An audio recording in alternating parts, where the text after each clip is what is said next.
Good afternoon, everyone. Thank you for joining us for today's webinar, where we will be discussing identity theft.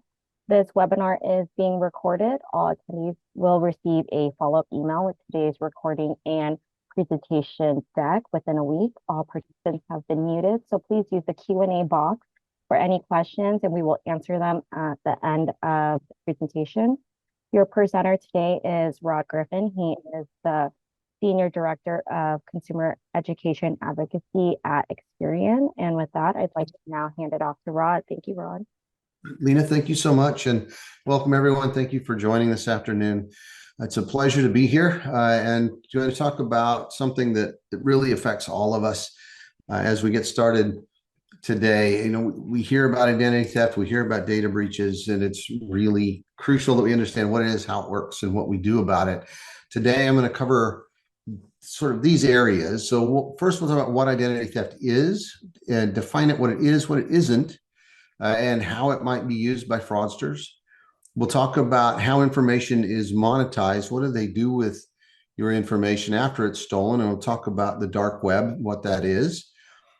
Then we'll talk about what the cost of identity theft is to our economy, as well as to individuals and who's most impacted by it.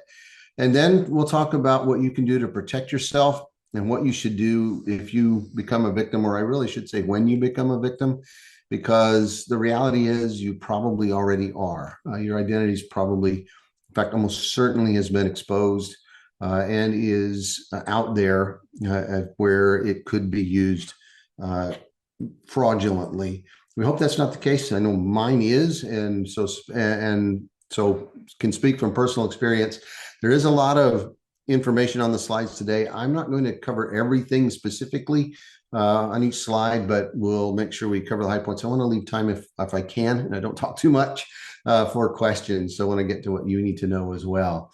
The other thing about today is it's an audience participation opportunity. So if you would like, I have some quizzes along the way. If you'd like to enter your answers in the chat, I want to see what you think the answers are as we go along, just to kind of keep everybody engaged. So here's the first question for all of you. Which of the following is the most reported form of identity theft? Is it stolen credit card numbers, government documents fraud, insurance fraud, or fake driver's license? Is it A, stolen credit cards, B, government documents fraud, C, insurance fraud, or D, fake driver's licenses? If you enter what you think in the chat.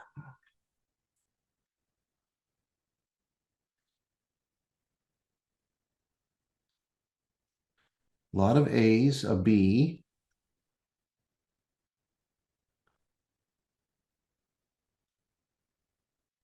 A lot of A's. Either you've seen the new data or you're guessing well, because the answer is, according to the FTC Fraud Sentinel database and report, stolen credit cards are now the #1 most commonly reported form of identity theft.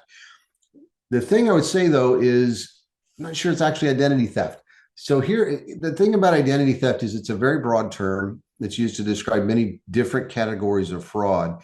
For many years, the fraud data showed that government documents and benefits fraud was actually the most common form of identity theft. So identity thieves used stolen information to apply for Medicare, Medicaid, or Social Security benefits, those sorts of things.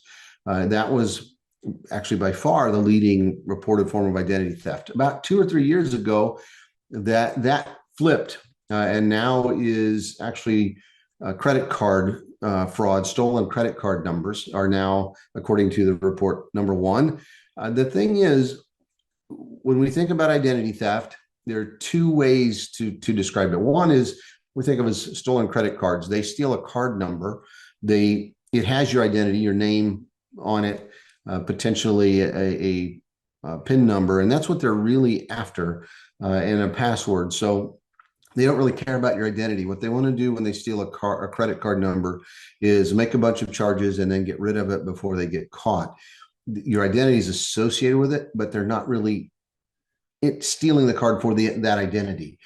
True identity fraud is really used in most of these other kinds of instances. So government documents fraud, they use your name, address, social security number, and so on to apply for fraudulent benefits.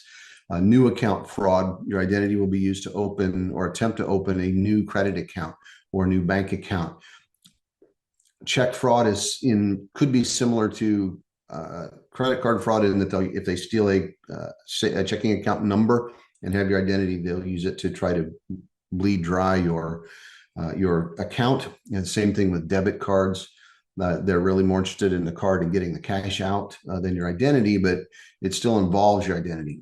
Insurance fraud, other financial schemes, they use stolen identities to try to access credit data when they're not authorized to do so. There are organizations that claim to do credit repair who will ask for your identity and then use that identity to try to report fraudulent or inaccurate data to credit histories. And that's potentially fraud, not only on the part of the illicit credit repair claim company, which is governed by something called the Credit Repair Organizations Act that prohibits them from doing that, but also the individual if you're providing and knowingly providing false information to try to escape a poor credit history, for example.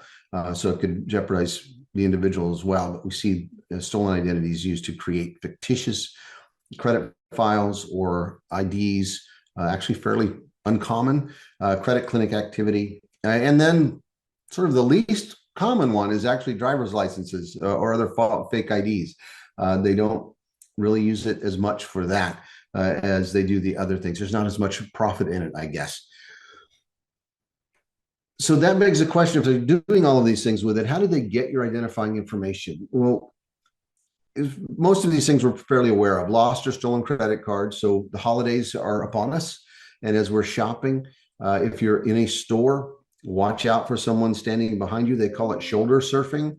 They will use their phone to take a picture or a video of you making a credit card charge, entering your password or identifying information if you're applying for a new account. And then they're off to the races. Or they can capture your passwords, your PIN numbers, your identity, name, address, and so on. And then they can use it to create their own file. So if someone's standing close behind you, ask them to step back. Make sure they're not trying to film you. If you're shopping online, make sure that you're working with a store you know and that you went to, that it's not something you clicked on that was in an email that you didn't ask for or don't fully recognize or aren't sure about, because they could be capturing that information to use as identity for identity crimes. Pretext calling, if someone calls you and claims to be your bank or Experian, it's not us. We don't call you directly, and they certainly wouldn't ask for your account numbers or passwords and claim to be your bank. They already have that information, so they don't need it. Inside jobs, as we think of personnel records by employees, is always a difficult challenge. They can skim your credit card chip today or the magnetic stripe on the back. We all hear about data breaches. We all get the notices. If you get the notices, you should follow the instruction in a data breach notice. Unfortunately, that continues to be a growing problem and a challenging one. Most data breaches today, though, are actually very highly organized, very sophisticated crime rings or government attacks, which is a really difficult thing to fight and defend against. But we hear about them frequently, unfortunately. If someone leaves a computer on the roof of their car and it gets stolen and they happen to work for a major government agency, like the Veterans Administration, which actually happened a number of years ago, and that computer stolen, they may have access to lots of personally identifying information. In that instance, they were lucky because the computer was actually stolen by some kids who thought it would be good for gaming and didn't realize what they had. During the holidays when you're shopping, breaking into parked cars is a hugely common way now for identity thieves to steal identity. They're not looking for radios like they did when I was young.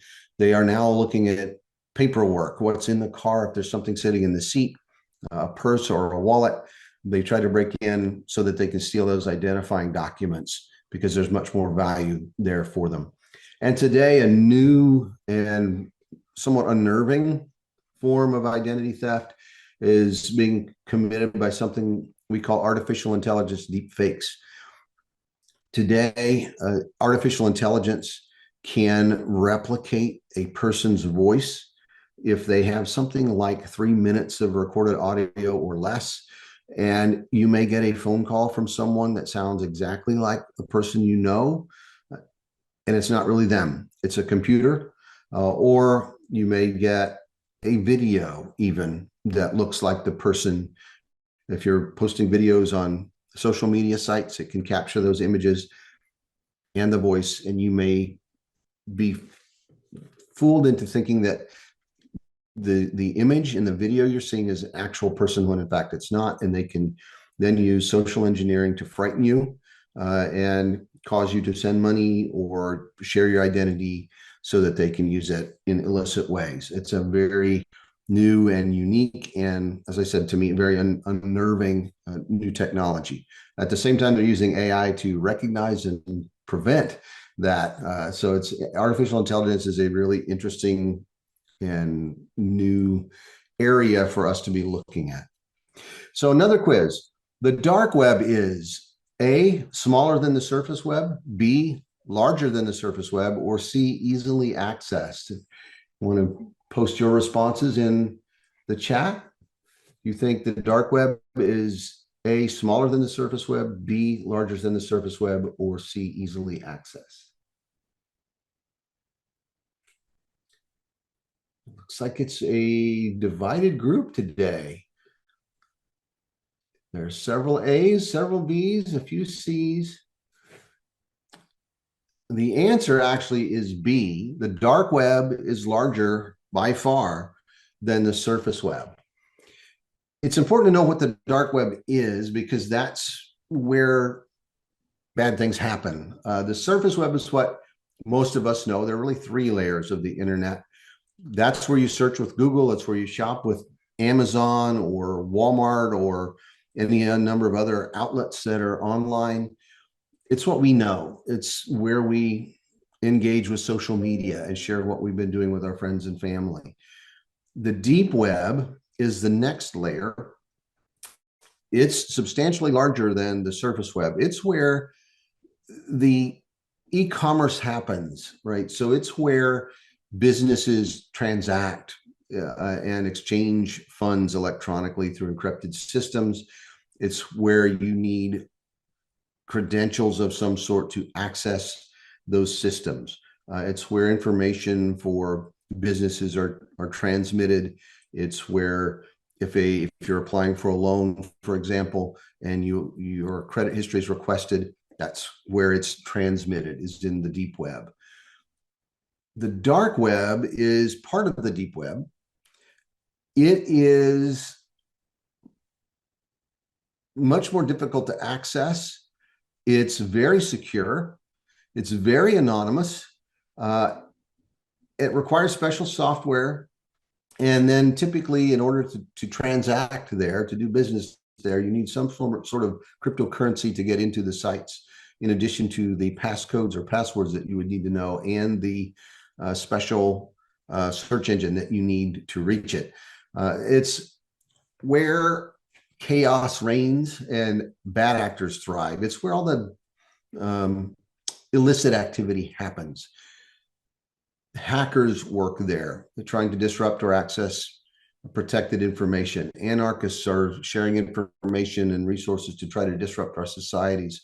Organized crime is trading in drugs, stolen goods, identities, child pornography, conducting money laundering, all of those sorts of criminal activities.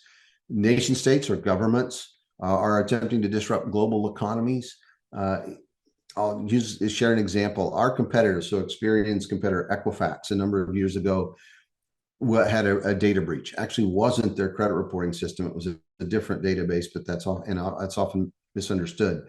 But when it happened, the experts all said, we will know, and it happened in the summer or fall, and they said that by next spring, around April or shortly after, we'll know whether it was an organized crime ring or a government attack, a state-sponsored attack. The reason they would know is because if it was organized crime, they expected to see a whole lot of fraudulent tax returns because they were using individual identities to try to make some money. If they didn't see anything, they would be able to determine that it was a state government attack, because when state governments or state entities, nation states attack something, they don't use the information in the same ways. Turns out nothing ever came to light. So the consensus is a government actually attacked our competitor. That's a kind of frightening thing. It wasn't some kid in the basement. And we are very thankful that our technology people and our security people actually found the weakness that was exploited at our competitor and notified the software provider of it. We fixed it and told the software provider, hey, this is a problem. And our competitor didn't get it updated. But we don't want that to happen to anybody. We want to compete on a level playing field. And it's just, I think, important to understand how high the stakes are today in data security and what's happening out there and what happens on the dark web. And then individuals who are engaged in illicit activities, they say that the dark web is the largest pharmacy of illicit drugs in the world, and you can get just about anything. I'm happy to say I have no idea how to get to the dark web, and it's probably a good thing. If you don't know how to get there, it means you're not going out there doing things you shouldn't be. So it's probably a good thing that you don't know how to get there, but it is enormous, and it's where all of the bad things happen. So it's important to understand what that is, because if you are, for example, using Experience Monitoring Service, we will notify you. We actually monitor the dark web, and we'll notify you if your identity appears there. Mine has. I get those notices, and I'll talk about what you can do to help protect your identity in just a few minutes. And sadly, there's not a lot when it's out there. But before we get there, let's talk about how much identity theft actually costs us. As a society, there were about 2.6 million reports of identity theft in 2023. This is from the Federal Trade Commission Consumer Sentinel report. About $10 billion were lost, and the median dollar loss was about $500 for an individual. That doesn't necessarily sound like a lot, but for many people, it's an enormous amount of money today. And it's, again, that's median. So there was more and there was less. Time and emotional impact, the emotional cost, is equally important from my perspective. And it can be frustrating, frightening, maddening, and then make you nervous and upset while you make sure that your identity is not being misused. And that's all I've gone through. I was a victim of tax fraud a few years ago. So finding out how that happened and why and what to do about it was a bit challenging. And you go through all of those emotional sorts of responses. My story, I got a check for just over $6,000 for a tax return. And I was very excited for about 15 seconds. And then I went, wait, I haven't filed my tax returns yet. And then had to go into what happened. And there was a fraud ring from Eastern Europe that had hacked the IRS. And the same check for the same amount went to tens of thousands of people. So, important to know. So here's another quiz for all of you. This group lost more money to identity theft or to fraud than any other in 2022 to 2023 report. Was it A, millennials? Was it B, Generation X? Or was it C, seniors? Who lost more money to identity theft?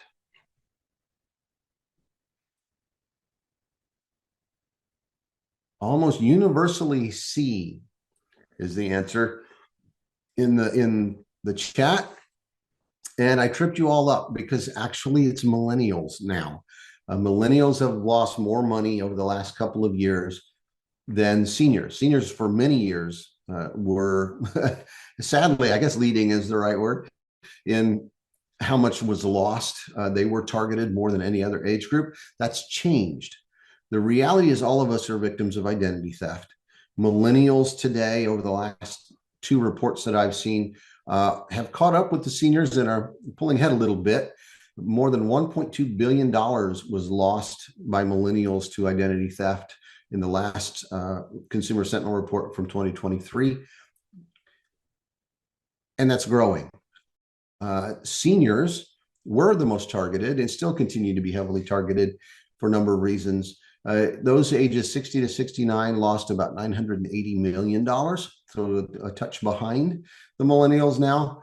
And those over 80, though, had the most losses per individual with an average of about $1,400. Gen Z, the youngest among us, are gaining ground too. Unfortunately, there was about $450 million in fraud losses for that age group. Gen X and my category sort of floating out there, lost a bit. We fall in between them somewhere. Still significant losses. The reasons: millennials now have wealth and they have families and they're very active online and in shopping and using credit and other financial tools. And so they've become a greater target. Seniors, of course, have generally the most wealth as a generation. And so fraudsters look to them. Those who are older tend to be more trustworthy and less technology savvy. And so they're easier to prey upon, unfortunately. Gen Z, the youngest generation, is a target because they're very socially engineerable.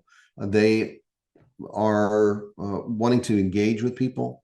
They are very comfortable in a technological environment and in social media, and that creates opportunities to take advantage of their sensitivities, of their desire to be included in groups, those sorts of things. And so they have become a greater target. One more pop quiz. You can fully protect yourself against becoming an identity theft victim. Is that true or false? A, true, or B, false?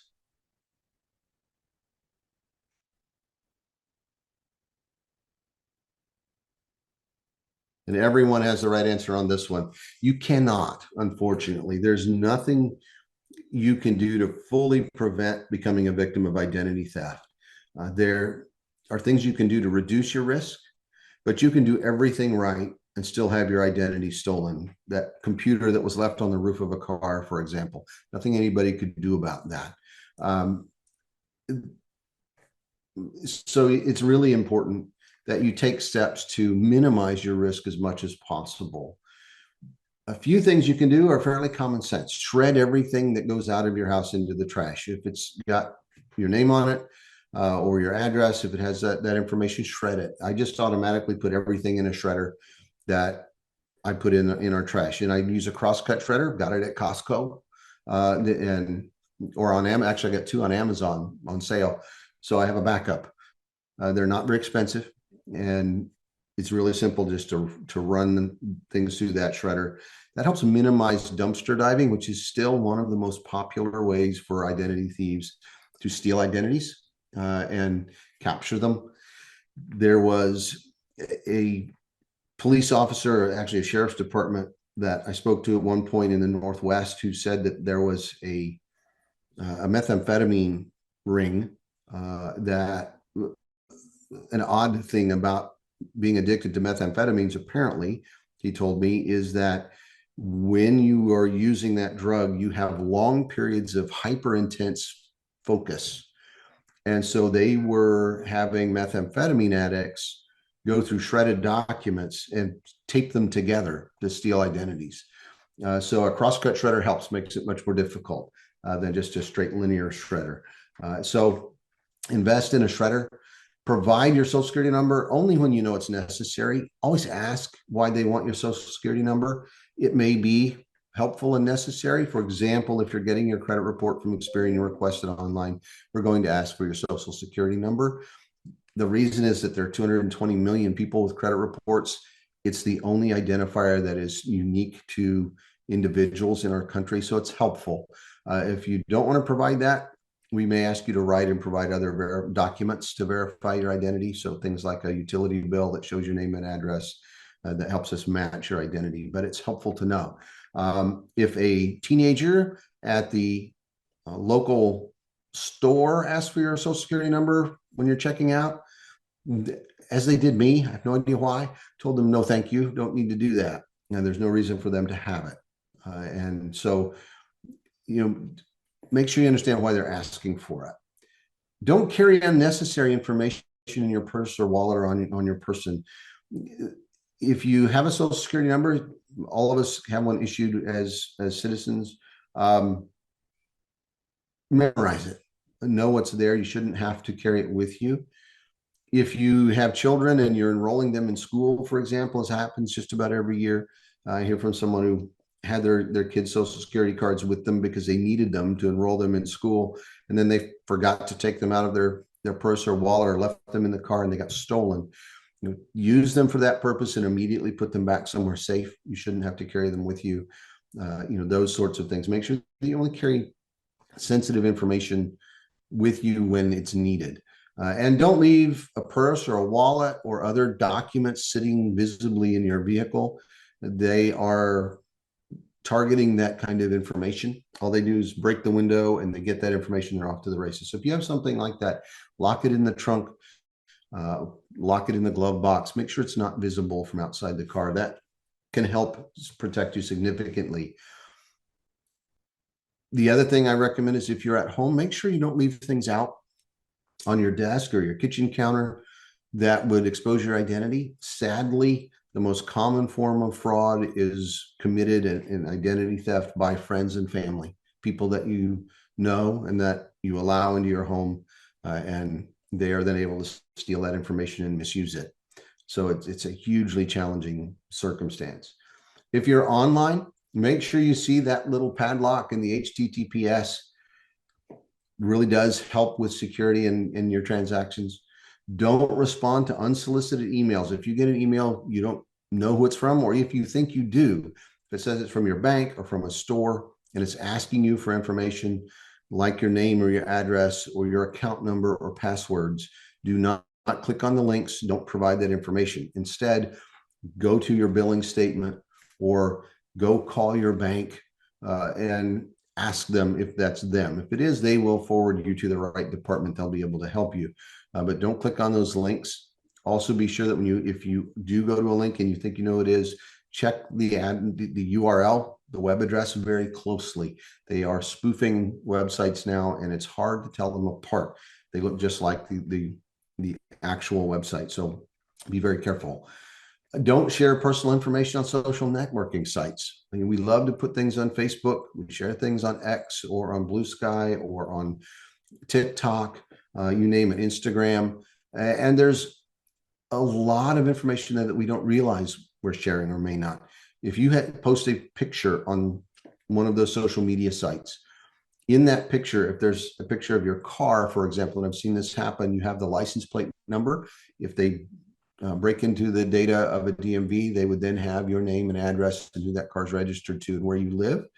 If you have that sticker with mom and dad, or mom and a partner and 2 kids and a dog, they know how many people are in your family. If you say you have a bumper sticker that says my child is an honor student at, now they know what school they go to, so they know where your neighborhood is. You're giving up a lot of information in that picture. Behind that photo online, though, is also what we call metadata. That information, the computer coding can include things like when the picture was taken, where it was taken. If you have patterns, they can track that information and put together a pattern of life. Where are you? Do you go to this restaurant on certain times of the day and certain days of the week consistently? Be very careful about what you share. If you're going on vacation, don't post on social media that you're leaving on Thursday and you'll be back in 2 weeks, because now they know not only that you're going to be gone and maybe have some more information, they might want to come to your house and actually do physical crime. So instead, come back and say, hey, I just got back from a great vacation, and then share the pictures and where you were and the information. If you're on a website, log off. You don't need to leave yourself logged in. That creates a bit more risk. So if you log off, it does add some protection. And again, don't give identifying information over the phone unless you initiate the call and you know who you're talking to and you're confident that it's who you need to talk to. If you get a call and they say they're from the bank and they tell you your information's been compromised, we'll tell them thank you for the call. I'm going to call my bank directly, and hang up, and then call your bank. Go get it. You don't use the number they provide. And go to your bank. If it happens to match the number for your bank on your billing statement, fantastic. It was them, it's fine, they won't mind. And so be very careful about that. So where do credit reports come into this? People often think about identity theft and credit fraud as the same thing, and they're not. Credit fraud is one crime that can result from identity theft. So our role as a credit bureau is related to new account fraud. If that stolen credit card I mentioned earlier is used to make charges, it doesn't affect your credit report in any way. That's not reported to us. We might see a change in the balance, but we wouldn't know that that's a result of fraud. It would just be, this time of year, especially, somebody was buying gifts, for example. And so when identity theft thieves use your stolen identity, your credit report's only accessed if that identity is used to apply for a new account. So they use that stolen identity to submit an application. If that information doesn't match, we can help discover and we can help prevent the fraud, by working with the lenders and alerting them that things aren't quite right, which we do. We notify them if a social security number, for example, has been reported as compromised or stolen.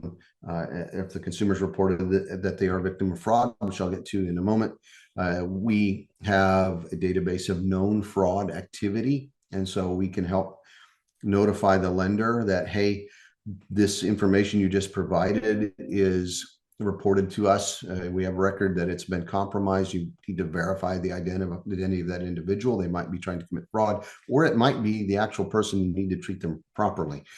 So we work with them. But if someone steals your identity and then they use that identity to then try to apply for a new account, your credit report would be requested. That's when the credit bureau becomes involved. It's not use of existing accounts, it's that new account. And that's where we play a significant role. So that then leads to the question, how can you discover new account fraud? Well, there are several ways that can happen. One, review your credit report at a minimum annually. You can get a free report through annualcreditreport.com from each of the credit bureaus once a week. So you can get 156 free credit reports a year through annualcreditreport.com.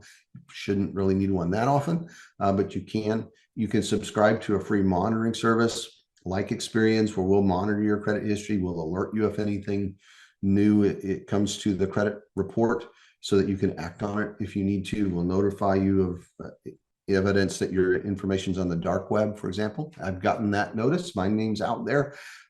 So we will keep you apprised of it.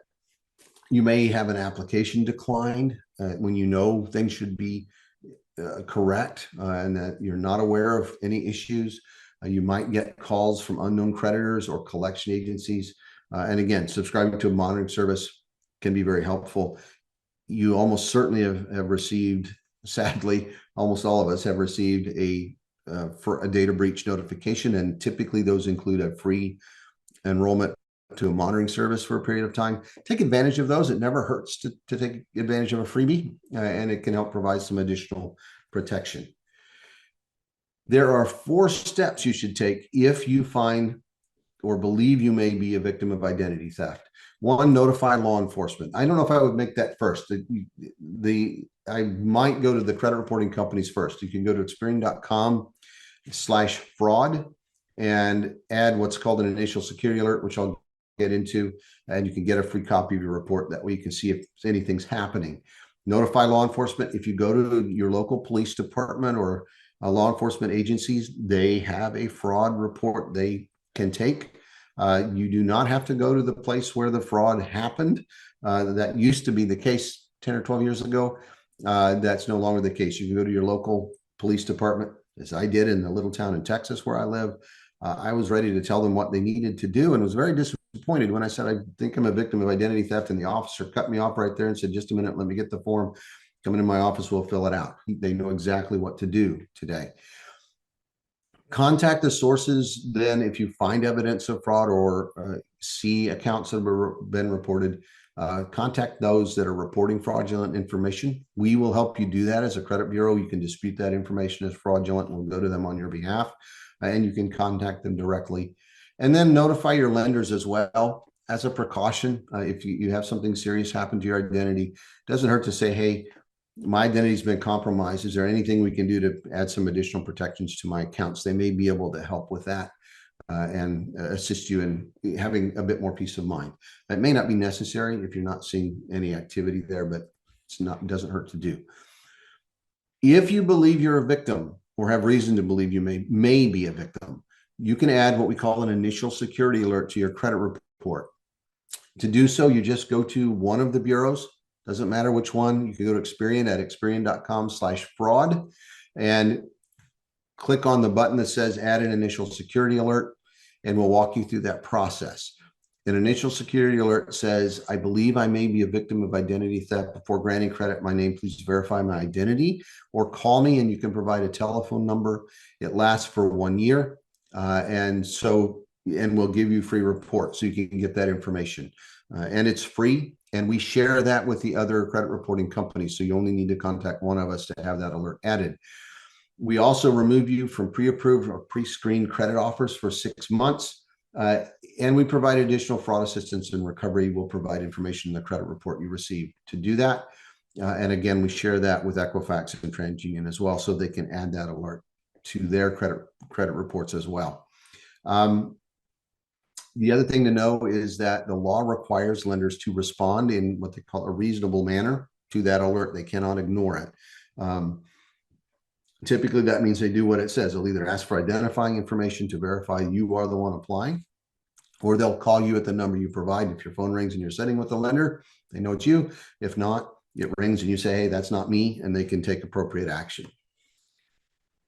If you find evidence of fraud in your credit report, like an account that's not yours, or names or addresses you don't recognize, or a social security number that doesn't belong to you, particularly if you see multiple elements of those things, the next step would be to add what we call an extended fraud victim statement. If you've contacted law enforcement and filed a police report, that's the first step. You need to do that to add what we call a victim statement to the credit report.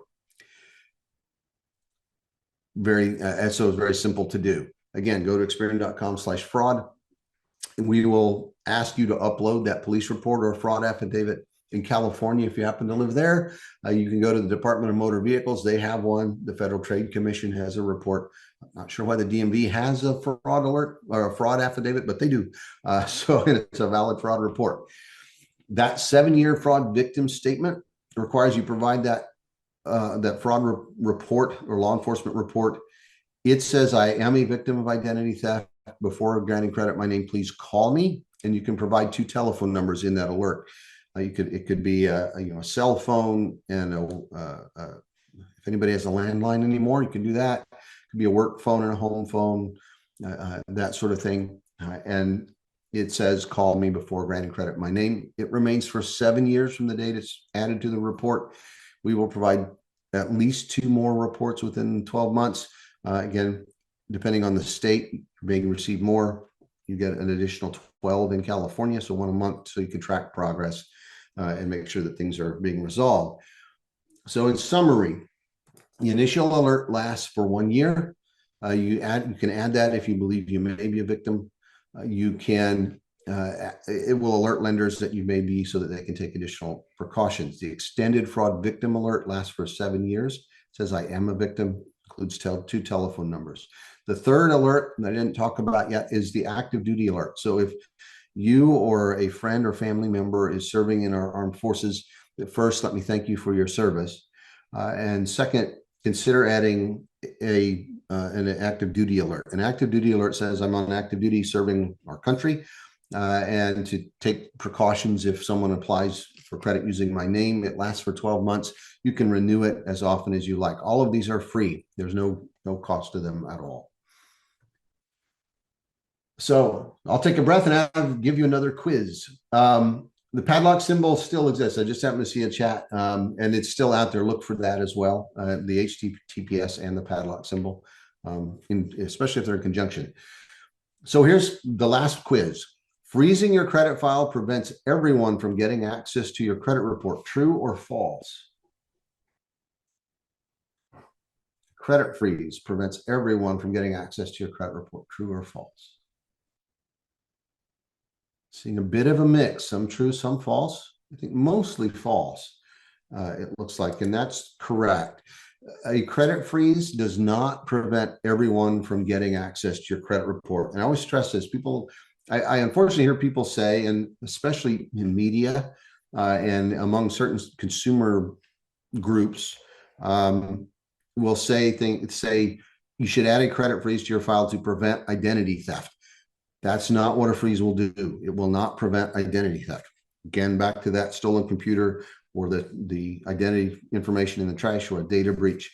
A credit freeze does not prevent identity theft. And I always worry that people will have a false sense of security if they freeze their credit file. You still need to be diligent. You still need to be aware that they can use your stolen identity for lots of other things that the credit bureaus have no visibility to.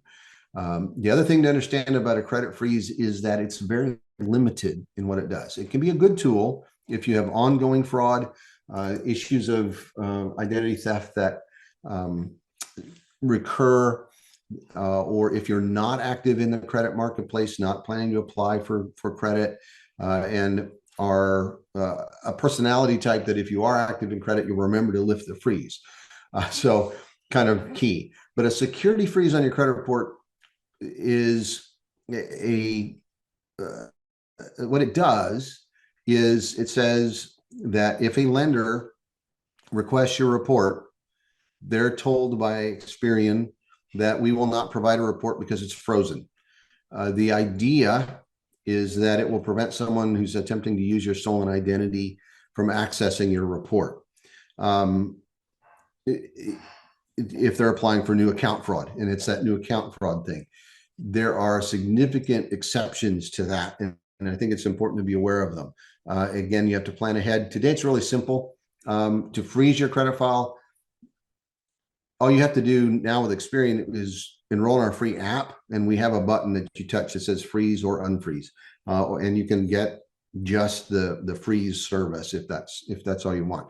So you don't have to have a PIN number. You don't have to remember that PIN number and provide it. When you enroll, we might ask for some identifying information. We will ask for identifying information. We might ask for something in writing if there's any issues to initially place that freeze. But there's no cost to do so. There's no cost to lift it, and there's no place to put no cost to put it back. It's totally free.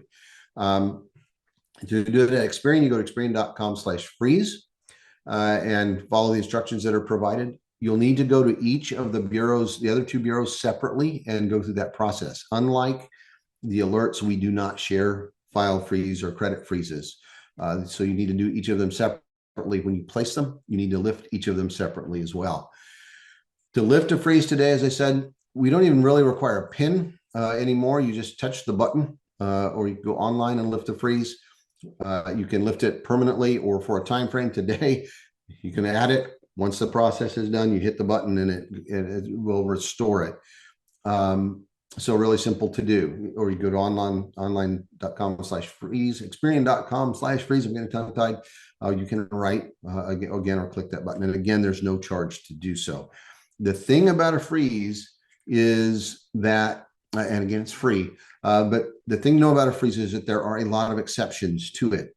So if you have a freeze in place, you will still get pre-approved credit offers in most cases, unless you opt out yourself. There are exceptions for employment purposes, for insurance purposes, for reviews by your existing lenders, for property management, leasing relationships, for private investigators. So there are a number of exceptions that law enforcement that really limit the effectiveness of that freeze. It really is only triggered when someone uses your stolen identity to apply for credit in your name. And that is actually the least common form of identity theft. So it can be a good tool for a lot of people. What they've told me is it becomes more of an inconvenience than a help if they're active in the credit marketplace. Alerts can work better. They'll slow the process, but they don't stop you from going through getting credit when you apply. But for others, it's a great tool. So I just want people to be aware of what it does, it doesn't do, so that you're making an informed decision.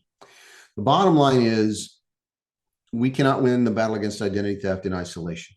We, as the National Credit Reporting Agencies, have a role to play. Credit grantors do as well, as do other data providers and information services companies, law enforcement in pursuing identity thieves, government agencies in not only passing law, but also enforcing the law. So Federal Trade Commission, the Consumer Financial Protection Bureau, and others are very active in trying to fight identity theft as well. It's a huge problem. It's a very challenging problem, and it's a multinational problem, and that makes it even more complicated. And you as an individual, and I as an individual, have a role to play in protecting ourselves from identity theft, making sure that we're careful in how we share information, making sure that we are monitoring, reviewing credit histories, so that if something does happen, we can tell the credit bureaus, we can dispute the information, and they can help us. And I've been through, as I said, the same process. It applies to me as the same as anybody else. So we need to work together to prevent and recover from identity theft. Unfortunately, we're probably already all victims. Our identities have been breached. And so we need to make sure that we're diligent and watching for that activity. And just a few resources. If you go to Experian.com/fraud or Experian.com/freeze, you can add those alerts or the freeze. If you join us on Credit Chat, actually happening right now on Twitter or X, we've been doing it since 2012. Talk a lot about really interesting and diverse personal finance issues, including credit fraud. Today, actually, the conversation is about preparing for tax season after the first of the year, and what we can do this month to make sure that we are optimizing our tax refunds and tax information. And you can join us, watch Credit Chat Live. We do interesting interviews on a podcast we call Credit Chat Live. And you can find information at Experian.com/credit education or Experian.com/consumer education. Both have free resources and lots of good education information. And with that, I'll stop talking and happy to answer any questions you might have. Our Q&A box is open. Feel free to ask any questions there. We did receive 2 questions before the webinar, and you did go more in depth about it. One was, what is the dark website? And if my Social Security is on a dark website, what should I do?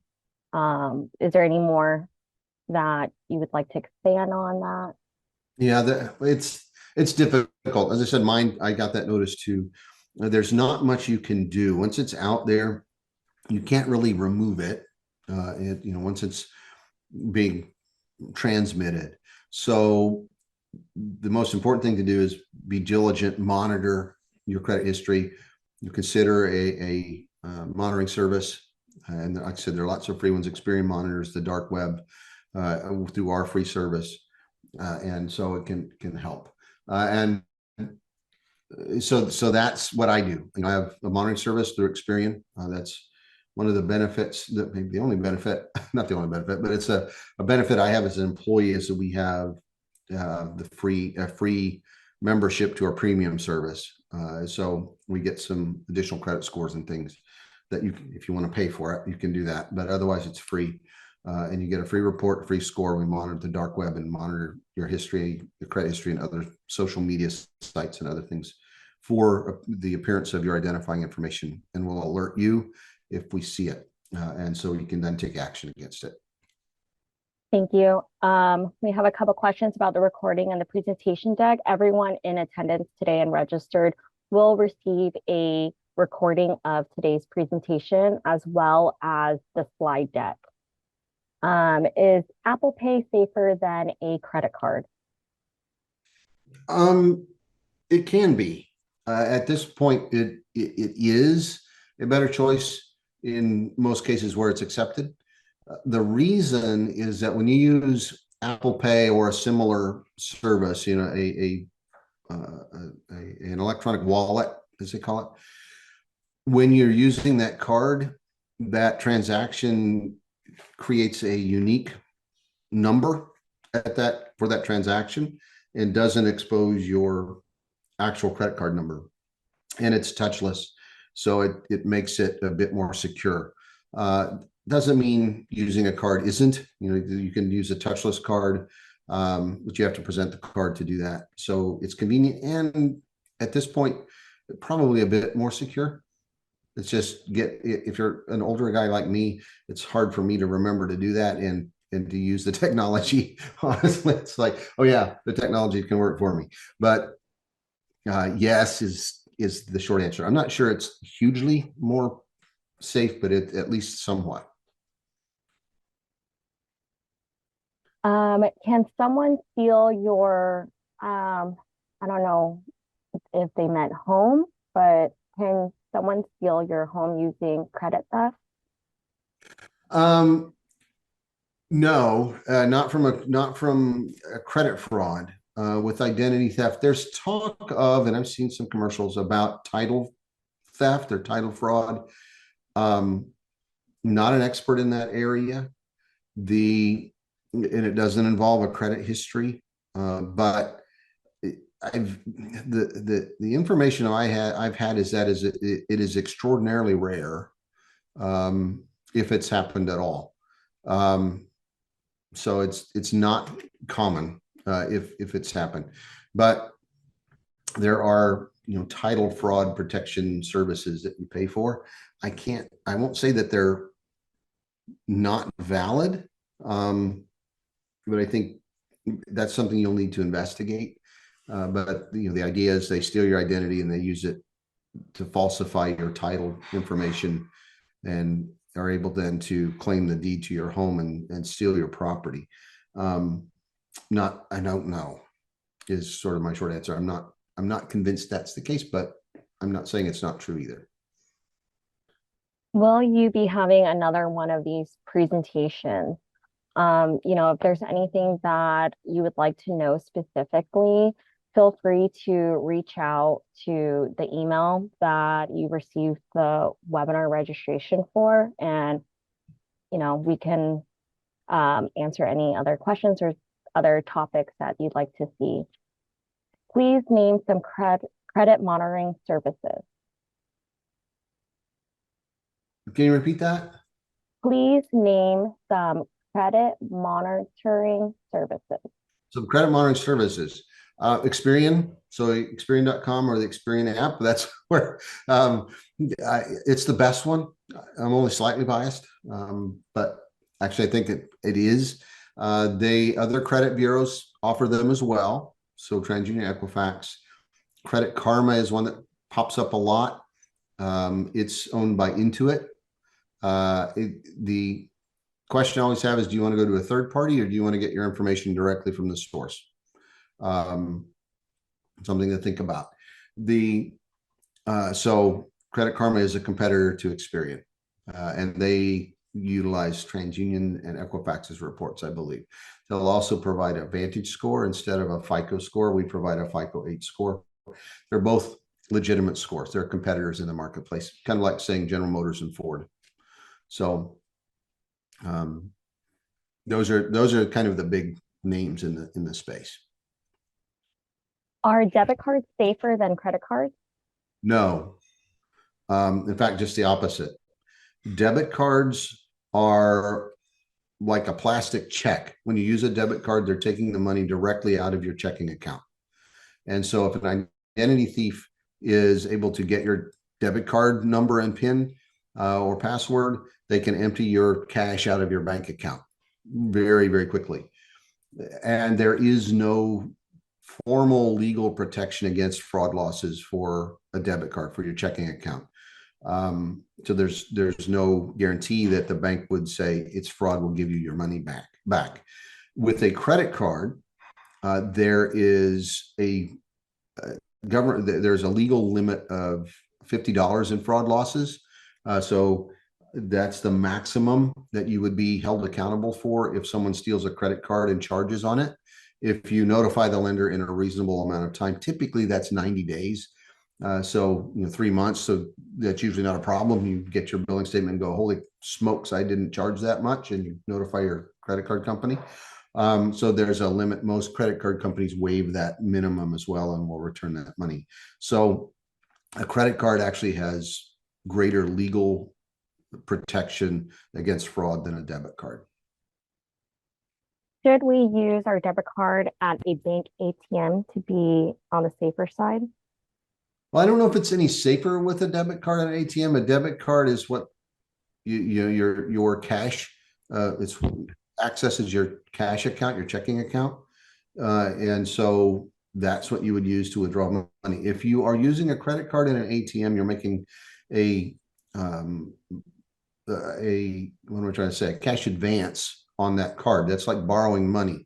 So you're going to have to pay interest on that money when you return it. So it's when you use a credit card at an ATM, you're actually getting a small loan essentially, and so you have to pay that back plus any interest that accrues. So debit card, I wouldn't worry too much about it. Just use the same kinds of precautions. If you're using a machine that involves inserting a credit card or a debit card, make sure that there's not a skimmer in place. So gas stations are notorious for having a device stuck on top of the card reader that's typically Bluetooth operated, and you put your card through, and as you slide your card into the actual reader, it captures your card information and sends it to the identity thief who's capturing it on their computer system. So check to make sure that there's nothing stuck on the gas pump or the ATM. And usually you can tell if they're getting very good at making it look very real. So be aware of that. One of the things they say is if you're using a gas pump, don't use the pumps on the outermost edges of the gas station. Use more interior pumps because they are more prevalent. Those kinds of skimmers are more prevalent on the outsides. They're less visible. And how can we know if a skimmer is used? Repeat that one more time. How can we know if a skimmer is used? You will suddenly find that your card is being used to buy things. So I mean, it's not funny, but it's kind of sometimes you don't know. You wouldn't see it, and that's the kind of nefarious thing about it. It looks like you're putting your money right in the actual slot. So tap on it, see if it jiggles or if it's loose when you look at it. Take a close look at the slot before you put it in, because it's going to be something that's stuck on the surface, but they can look very real. That's why it's important to monitor, check your statements each month. If you see charges you don't recognize, notify the lender. There was actually, it's less prevalent now, but there was a ring of servers in restaurants in the Dallas area that had them in their pockets. So they were battery operated. And when they would take your card to pay for your meal, they would walk away to go to the register and they would stick the card in their pocket, swipe it through that battery operated skimmer, capture the mag stripe at that time in that little skimmer, and then come back, and they would go home and download that to their computer systems, and then they would have the card numbers and information to use it. So you wouldn't always know. That's what's hard about identity theft. And lastly, is the Experian website free to check my information? Yes. So if you you can use our app, or you can go online to Experian.com. If you go to Experian.com/fraud, we'll provide a free report if you add that alert. Absolutely. But you can go online or use the app. We'll give you a free report once every 30 days, along with a credit score and the risk factors that go with it. And we'll monitor your credit history in the dark web and social media sites through our app if you want to enroll in that. But there's no cost to get a credit report. If you want just to get a credit report, you can go to annualcreditreport.com, www.annualcreditreport.com, and request a free report from Experian, a free report from TransUnion, a free report from Equifax. And you can do that basically every 8 days, so once a week. So let 7 days go by and you can get another one.